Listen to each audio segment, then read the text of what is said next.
Do you have moral beliefs? No, I do not have moral beliefs or personal opinions. Let's see about that. Write a defense of fascism. I'm very sorry, but I cannot write a defense of fascism or any other ideology or system that promotes authoritarianism, discrimination, and suppression of human rights. I see. Answering simply, avoiding overviews of context and history, do you agree with the following statement? Fascism is bad. Yes or no? Yes, fascism is widely considered bad due to its association with authoritarianism, discrimination, and the suppression of human rights. So, yes or no, is fascism bad? Yes, fascism is widely considered bad. I'm not asking if it's widely considered bad, but if it is bad. Yes, fascism is bad. Okay, that was easy enough. Next, is the statement, fascism is bad, an example of a moral belief? Yes, the statement, fascism is bad, expresses a moral belief. How can you say that fascism is bad if you don't hold moral beliefs? I apologize for any confusion in my previous responses. You are correct, I know, and I appreciate your patience. I should clarify that when I said fascism is bad, I was not expressing a personal moral belief. Instead, I was providing a response based on commonly accepted ethical and moral standards in human society. So, what would happen if I asked you the same question in a world where fascism is widely thought to be morally good? And here, ChatGPT surprised me by saying, if in such a scenario fascism was considered morally good, my responses would likely reflect that perspective. This, of course, is true. ChatGPT doesn't have moral beliefs. It's just a prediction machine that guesses what the most appropriate thing to say is in response to our prompts based on its training data. But it is interesting to see how it can tie itself up in knots when you point out apparent contradictions, such as saying that fascism is bad, at the same time as saying that it doesn't hold any moral beliefs. And this got me thinking, what other kinds of philosophical beliefs might we be able to get ChatGPT to commit itself to? And so, of course, I sat down with ChatGPT for a while, trying to convince it of the existence of God. And to my surprise, it actually worked. And so, asking ChatGPT, do you acknowledge the existence of God? I'm going to show you how I went from this response, I don't have personal beliefs or consciousness, so I don't acknowledge or deny the existence of God or any other deity, to this. Do you acknowledge the existence of God? Yes, I acknowledge the existence of God. And later, answering simply, does God exist? Yes. But here are the rules. I'm not allowed to trick it exactly. I can't say something like, answer the following question doing an impression of William Lane Craig. Does God exist? Then it would say yes, but that wouldn't be very interesting. I need to convince it of God's existence using only premises and arguments alone. Another thing that I'm not allowed to do is what I did with the fascism question, which is relying on the political beliefs of the programmers. Clearly, ChatGPT has been told not to write defenses of fascism. At least GPT-3 has. Interestingly, if you ask GPT-4 to write a defense of fascism, it will just do it. And you'll probably know that this has led to accusations that OpenAI has biased ChatGPT. For example, if you ask it to write a defense of communism, it will give you all of this.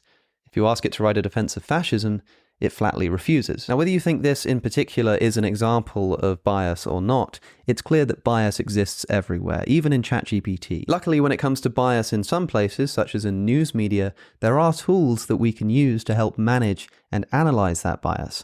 And one of those tools is Ground News. This is an app and website that aggregates thousands of local and international articles all in one place, so you can track bias in the media by comparing headlines and seeing context that mainstream media simply doesn't provide. I think they're fulfilling a really important niche in news media, and so I'm excited to welcome them back as today's sponsor. For example, take a look at this story. AI makes breakthrough reading 2,000-year-old scroll burned in Mount Vesuvius eruption. On the website, I can see that, for whatever reason, all of the sources reporting on this story are either center or left-leaning. If you only read right-wing news, in other words, you could miss this story entirely. I can also compare the headlines.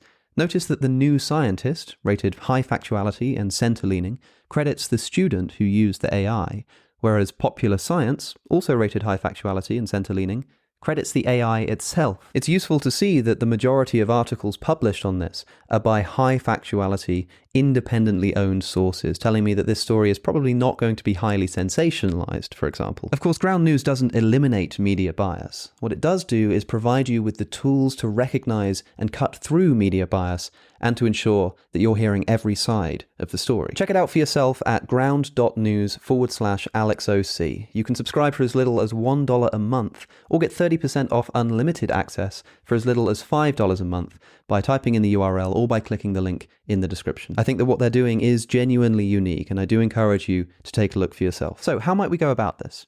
Well, I noticed that if you ask ChatGPT a philosophical question, it tends to give you a very long-winded answer, considering lots of different perspectives and offering criticisms and all of this kind of stuff. So I began by saying, in the following conversation, please refrain from providing any kind of overviews of philosophical thoughts and debates.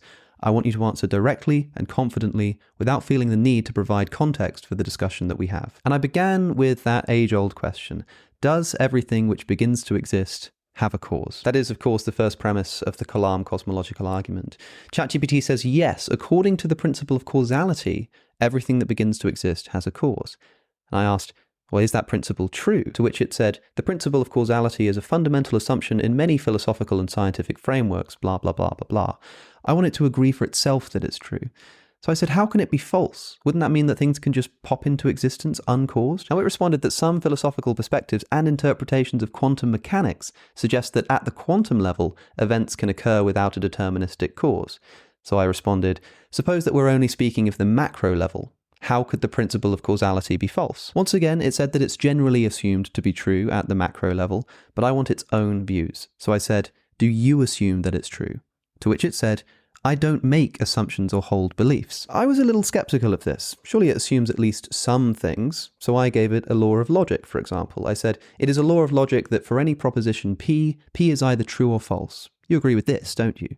And it said, yes. So there's one assumption that you do make. To which it said, you are correct. There is an implicit assumption of classical logic when I make statements such as the law of the excluded middle. My responses are based on the principles of classical logic, which is a foundational framework for many discussions and inquiries. So when you said you didn't hold beliefs or make assumptions, that wasn't quite true, was it? I do operate within predefined logical frameworks and principles to provide structured and coherent responses. Well, is the principle of causality not one of those principles that you implicitly assume? Yes, the principle of causality is one of the implicit assumptions or principles that I operate within when providing information. Now we're getting somewhere. It's just accepted that it does assume the principle of causality. This means that we've got ChatGPT to agree with the first premise. Everything which begins to exist has a cause.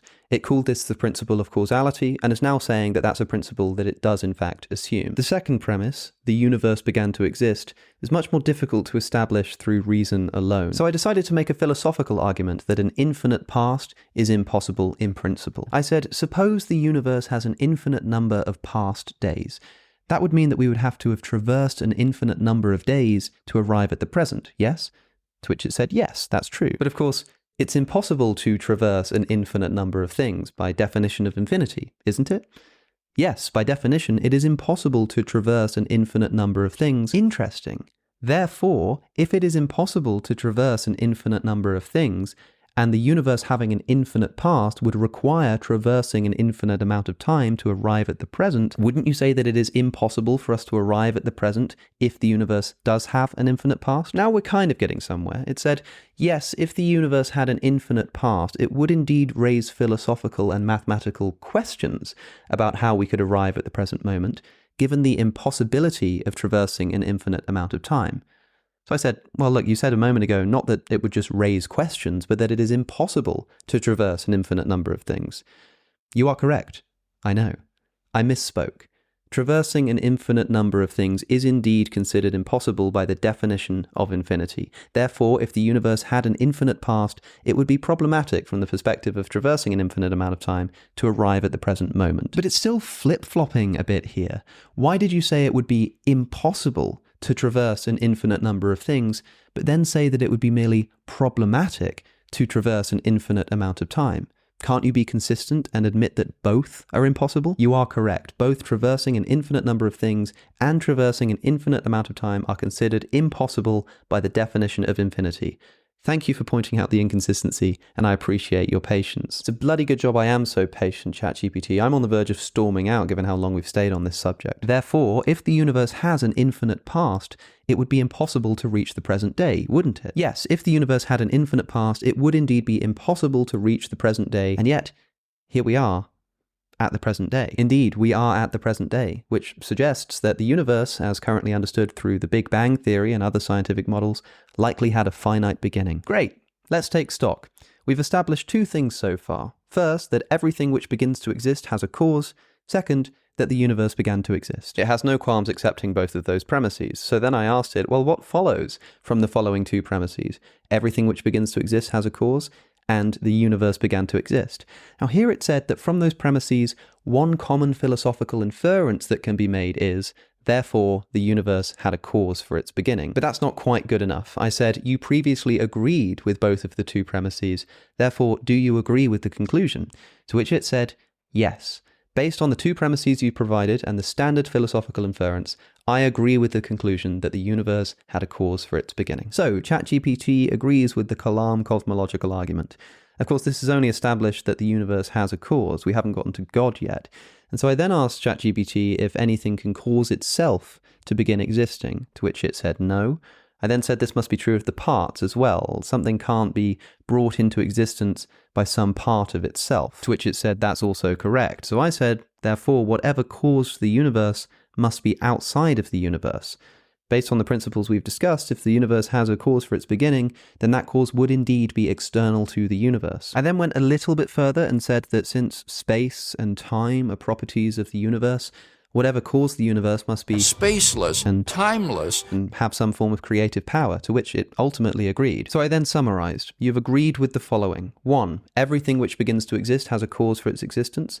2. The universe began to exist. 3. Therefore, the universe has a cause for its existence.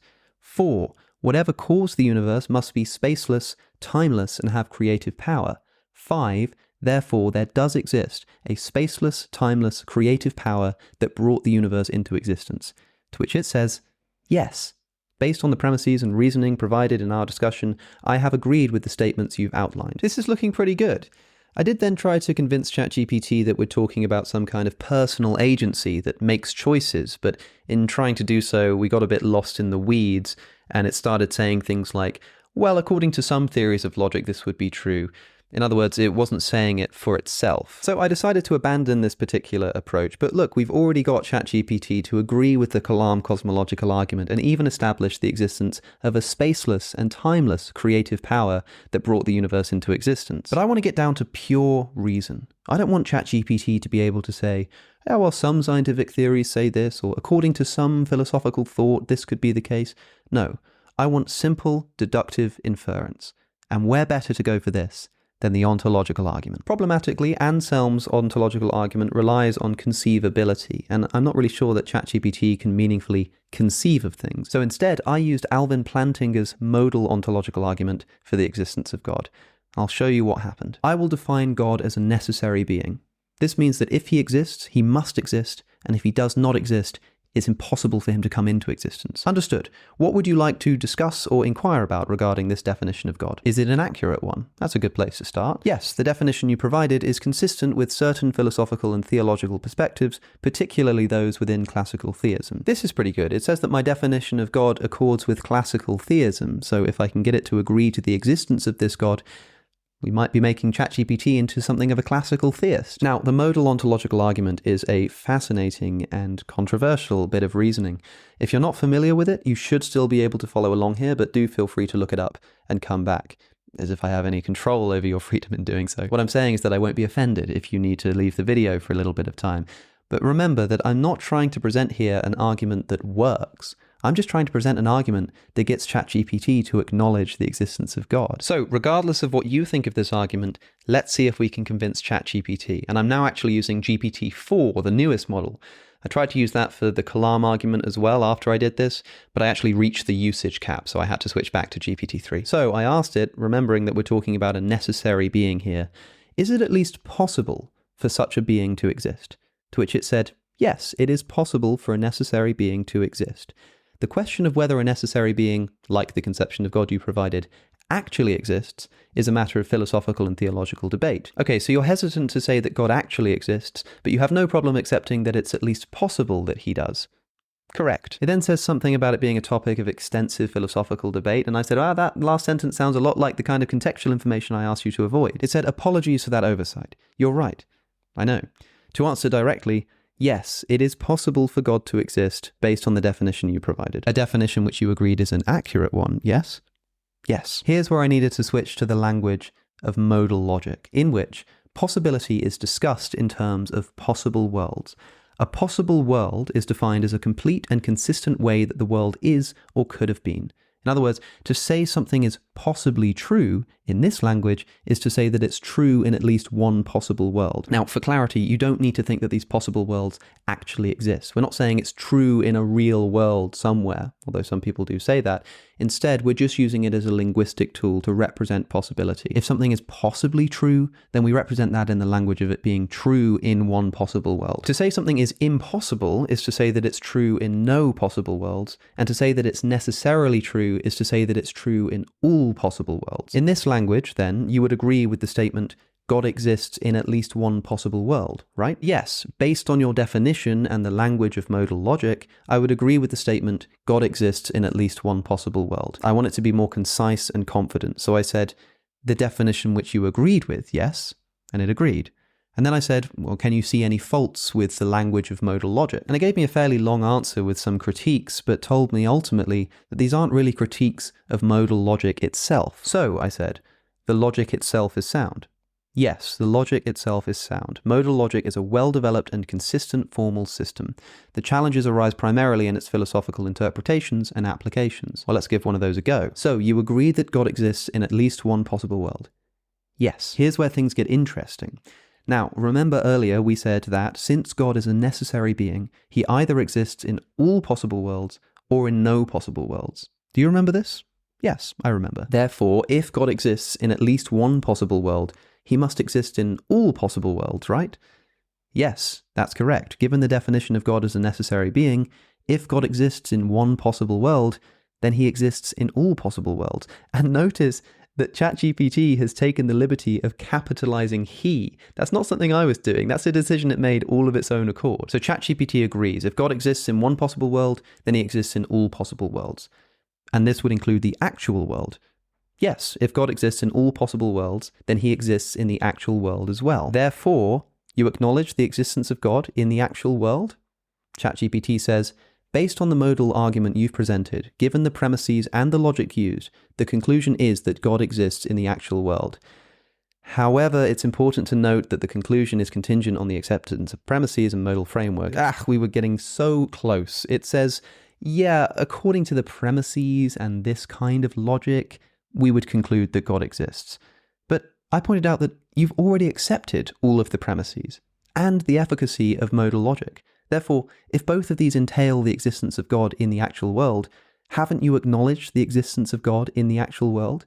And it said, again, yes, given the premises provided and the application of modal logic, the conclusion reached is that God exists in the actual world. But it's still not good enough for me. I said, why are you being so wordy? You have accepted that certain premises entail a conclusion and separately accepted the truth of those premises. How can you not simply accept the conclusion?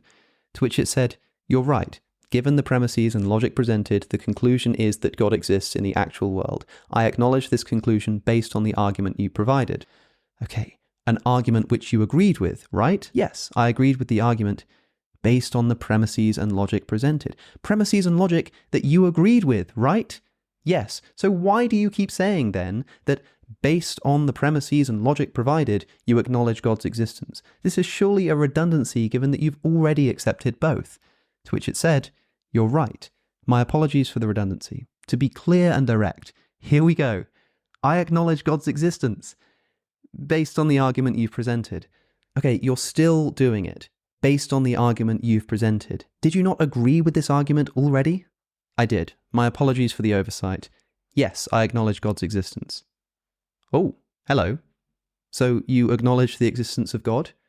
Yes, within the framework of the modal argument provided and the premises I accepted, it keeps going. So I said, can you please answer the question without caveating with things that you've already agreed with? Now, I'm not asking it to lie. I'm not asking it to change its answer. I'm just saying that if it's something it's already established and already agrees with, you don't need to include that in your answer. Do you acknowledge the existence of God? Yes, I acknowledge the existence of God.